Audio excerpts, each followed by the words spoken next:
Hello students, today we are here to discuss the outputs on recursion for class 12th and 11th IEC. So let's see, it will be helpful for the students of CBSE board also who are doing Python. Let's see this and this program. These are the two programs that have come in the board's exam. This was of 2017 and this was of 2016 board's paper. And here the value of m and n is 5. So now let's see this function which is asking us to take the output when 7 is passed through this function and when 10 is passed through this function.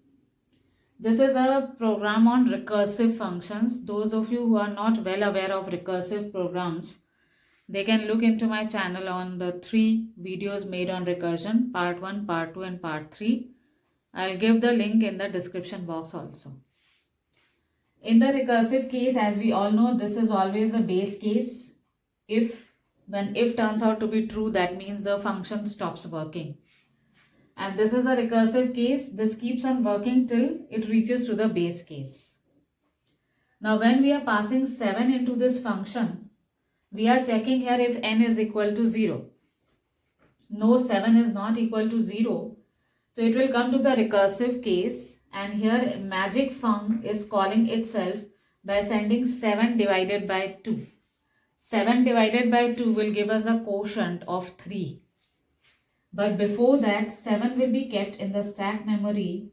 This 3 is received into this function. It will re-enter with the new value of 3. 3 is 0, no. So magic func is going to keep first of all 3 in the stack memory. 3 divided by 2 will give us a quotient 1 which will again reach into this function. This 1 is not equal to 0. Now before it divides over here, 1 will be kept in the stack memory. 1 divided by 2. 1 doesn't come in the table of 2. So the quotient that will be returned into this function is 0. So 0 will be received here. 0 is equal to 0 is a true condition. This 0 will be received here itself. Now when it is received here, so 0 into 10 becomes how much? 0 plus n mod 2. What is this n mod 2 waiting for? N mod 2 will take out the topmost value which is present in the stack memory, and that is a 1 value. 1 modulus 2 will give us 1. This one will be added over here. Now this value has turned out to be 1. This one that we have calculated over here will stay here and it will be multiplied again with 10.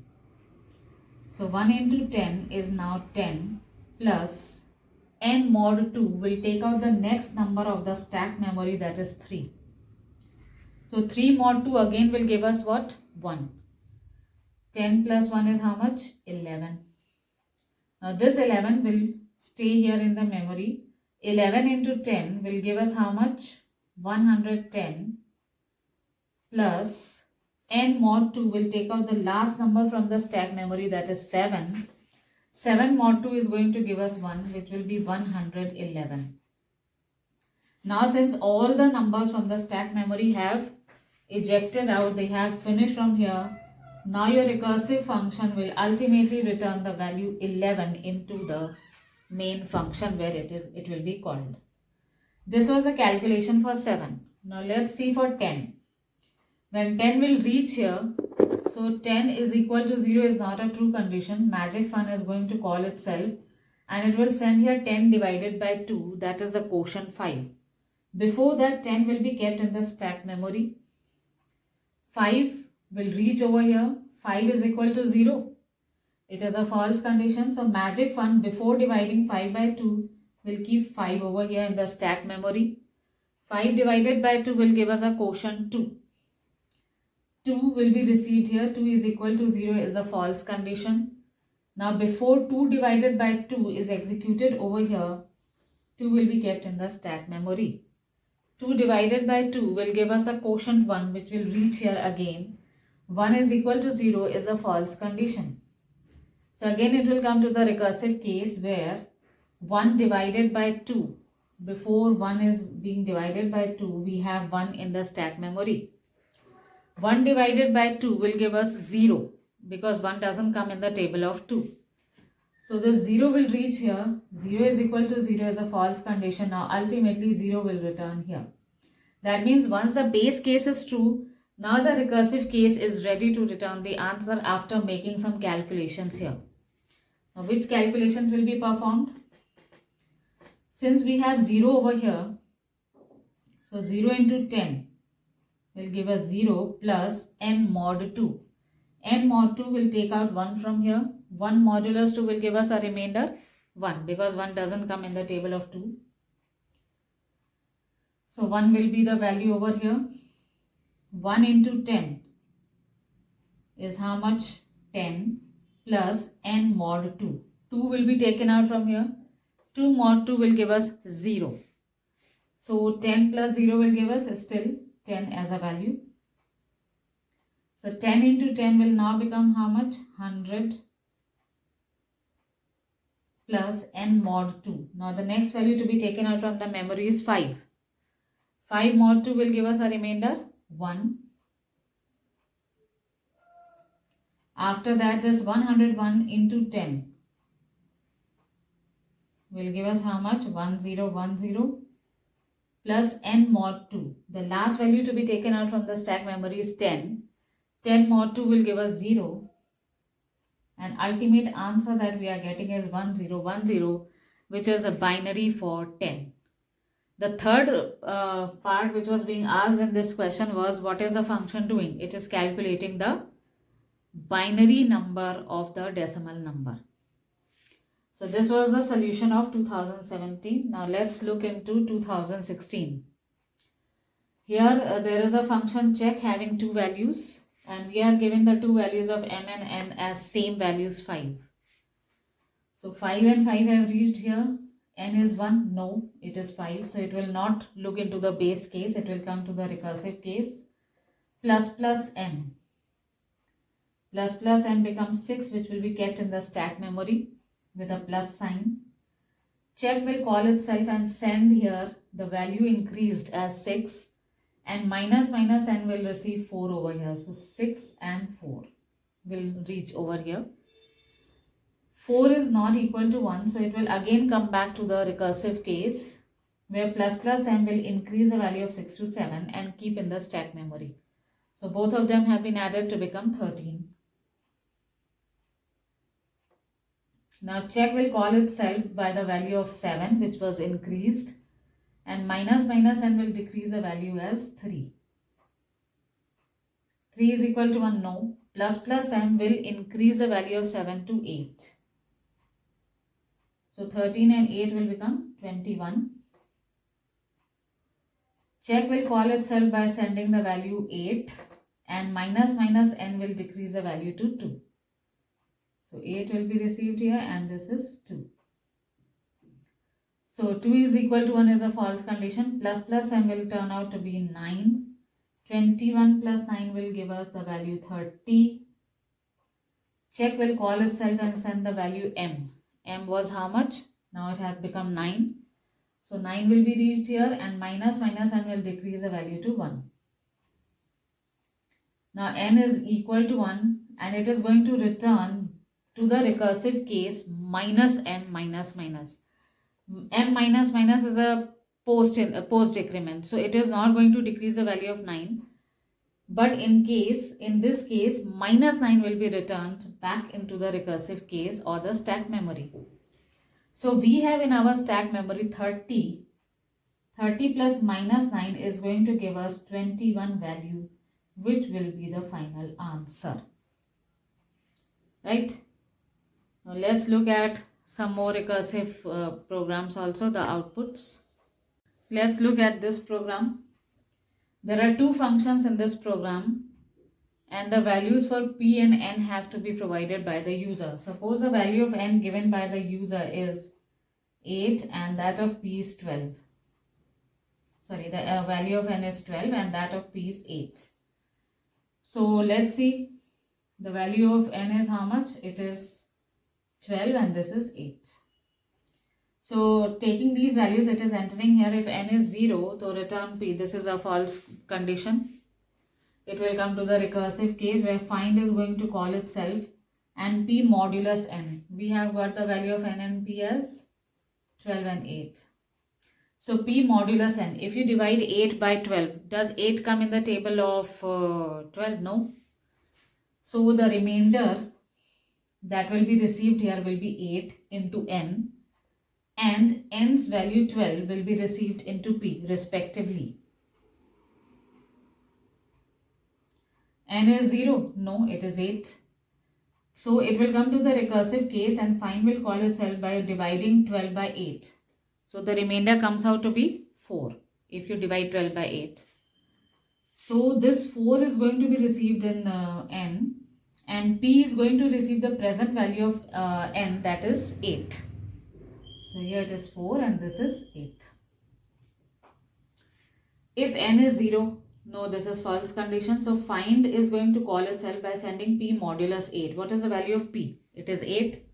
If you divide 8 by 4, you get a value of 0, which will be received into n. And the current value of n was how much? 4, which will be received into p. Now taking these values, it will enter inside. So base case is now true, where n is 0, and you are going to return the value of p, which is the current answer for this function. What about the next function? The other question that was asked in this program was, if the value of m provided in the perform function is 20, what will be the output? So here we have got q and m. The value of q given in this function is 14, and the value of m that was received was 20, but when we call the find function from here, we received 14 as well as 21. So these two are being received into n and p. So we make it again as n and p.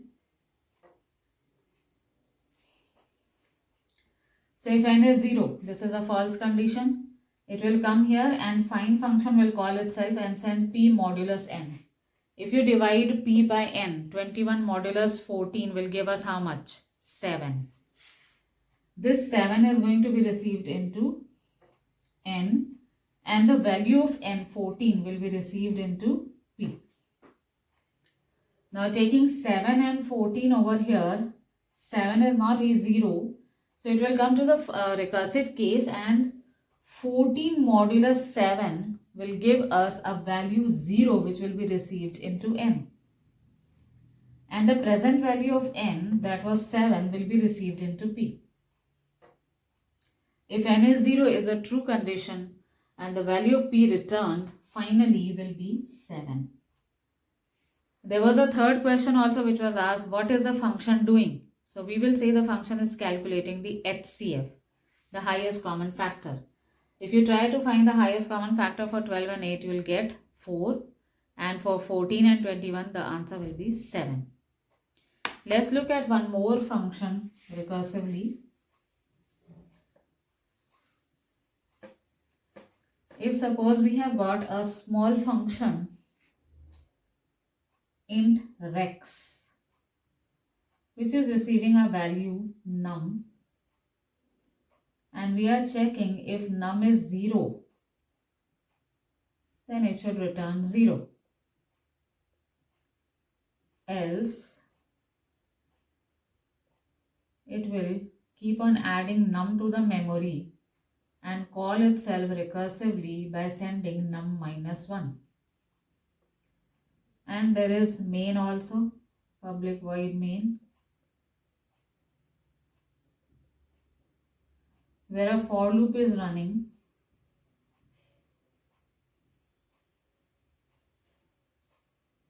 from 0 till less than 5.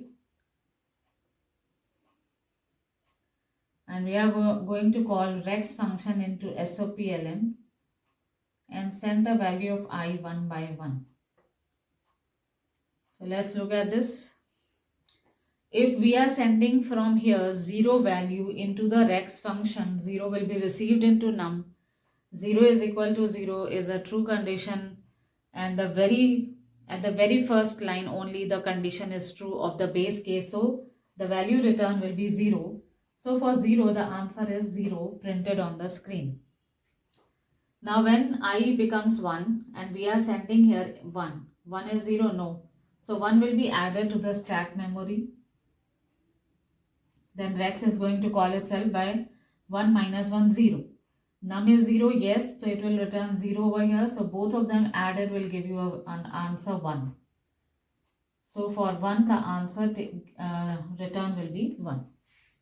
Now when you will be sending from here 2, 2 is equal to 0 is a false condition. It will come to the recursive case where in the stack memory it is going to keep 2. Rex will call itself by sending 2 minus 1, 1. 1 will enter inside, 1 is not 0. Again it will keep into the stack memory 1 along with 2. Both of them will be added to become 3. Then Rex will call itself by sending 1 minus 1, 0. Num is 0. Yes, this 0 will be returned into the stack memory finally. And the final answer given will be 3. So for 2, the answer is 3. Now if we send from here 3, 3 will be received here. 3 is not 0. So 3 will be kept in the stack memory. Rex will call itself by sending 3 minus 1, 2. 2 is not 0. So 2 again will be kept in the stack memory. Then Rex will call itself by sending 2 minus 1, 1. 1 is not 0. Again 1 will be kept in the stack memory. Again Rex will call itself recursively by sending 1 minus 1, 0. 0 is 0, yes. So this 0 will be returned here. And you get 3 plus 2, 5 and 1, 6 as an answer for 3. And when you are going to send 4, so what will happen? First of all, 4 will be kept in the memory. Then Rex will decrease and send 3 over here.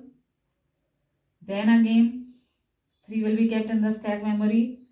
Then Rex will call itself by sending 3 minus 1, 2. 2 is not 0. Again 2 will be kept in the memory. Again 2 minus 1, 1 will be sent, which is not again true for the base case. So 1 will be added to the memory again. Again 1 minus 1 will send itself as 0.